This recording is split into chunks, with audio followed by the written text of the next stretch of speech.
A mixed martial artist expects to do the fighting inside an octagon. Well, one of the Ultimate Fighting Championship's biggest stars, both literally and figuratively, is looking to pick a fight inside a courtroom instead. He's filed a lawsuit against the organization saying it allowed his opponent to compete while using performance-enhancing drugs, putting him at an unfair advantage.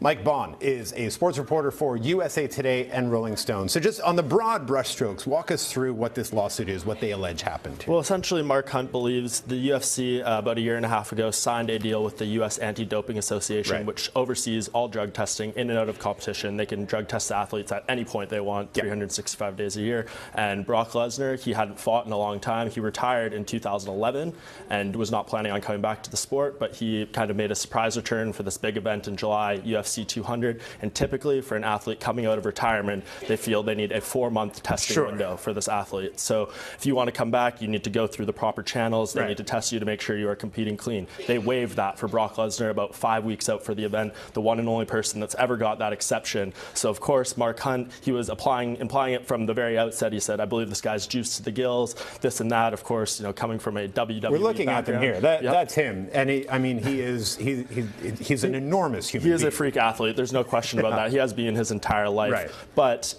you know, people, of course, make those accusations all the time.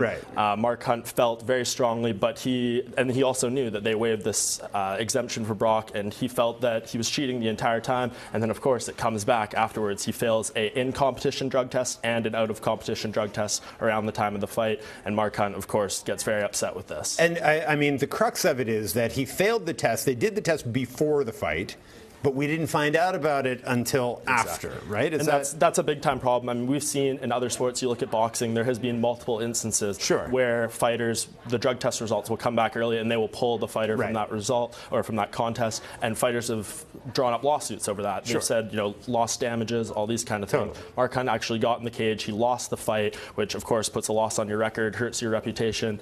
You lose out on the money you would have made from winning. So for him, you understand why he'd be very upset at this. And then when he failed the test, they voided the result. So technically he won, but in reality and in the eyes of the world, he lost the fight. What kind of a marketing opportunity is winning a fight like that at an event like that in terms of, you know, getting on the Shreddies box or whatever it may be? Yeah, it's huge. I mean, a stage like that, especially it was UFC 200, it was a mega event. People are buying it, maybe not so much all for the athletes, even just for the name, because they expect a big show. UFC 100 was back in 2009. Brock Lesnar was the main event of that card as well. So people know him very well, and to miss a fight like that or miss a win like that, it gets you lose many opportunities. You can't move up the rankings, can't get the bigger sponsorships, can't get the higher paydays, can't move towards a title shot and the championship belt, which is ultimately what all these fighters want, because that represents the most meaningful and lucrative financial opportunities. And for those guys, those sponsorship opportunities are enormous, right? They could stand to make a big payday if he had won that fight. It's an interesting situation because the UFC, right near the time where they actually signed this deal with USADA, they also signed a deal with Reebok to be the exclusive apparel representative for the UFC. So that actually hurt a lot of fighters in the pocket, but if you can still get outside sponsors, you can still do your own thing as long as you're not wearing it under official UFC events. What does this do? I mean, the UFC is still a fairly young sport. It is still a very growing sport. It's enormously profitable. What does a fight like this and a lawsuit like this do to its brand? It really depends, because we have to find out what's going to happen at the end. If the UFC is actually, if this comes through to be truthful, that they were aware Brock Lesnar was cheating before the fact and allowed him to fight anyways, the UFC or USADA, that is a huge, huge problem. That's a big black eye on the sport. I mean, the only thing worse that I can think of is allowing someone to go in knowingly cheating is fixing a fight. And, you never want that accusation. So for that, it could really hurt them. But, of course, this lawsuit was just filed yesterday. It's very still early, lots to go on this. Very early in the stages, so who knows, these things can drag out for months, years, so really we have to wait and see. But you would hope, of course, as a sporting fan, someone who covers the sports, that there's no foul play at work here, but Mark Hunt feels like he was wronged. Is there a perception problem with the UFC, though, and will this feed into it? When we talked about this in our story meeting this morning, one of the producers was like, I just assumed all those guys were doping.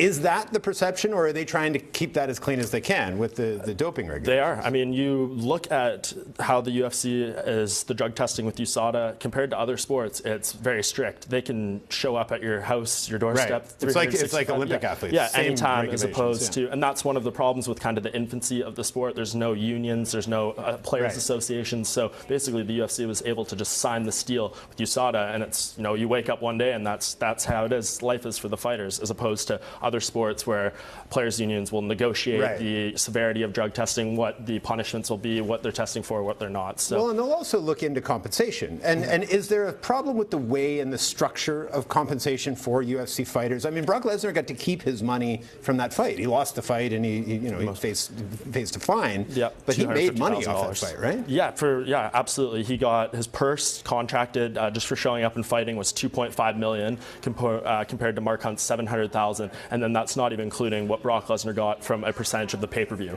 which was surely, I mean, that's. And we don't know that, right? No, they don't because keep it's their a private company. There is analysts out there that have their sources in the pay-per-view industry. It was reported to do over 1 million buys. So Brock Lesnar getting a percentage, whatever he may have negotiated through his contract for each buy.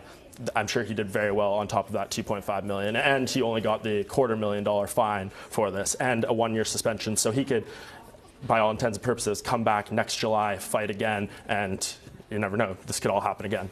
Just lastly, we've only got about 10 seconds left. Can this case end up being good for UFC? Clean some of this up, change compensation model? Sure. I mean, you would hope so. You would hope that this is all proven false, that they didn't know. But for the athlete, there needs to be some sort of change there. You don't want athletes going in the cage, whether you're getting the results back before or after, and having this happen. All right, we've got to leave it there. Thanks for this. Appreciate it. No problem.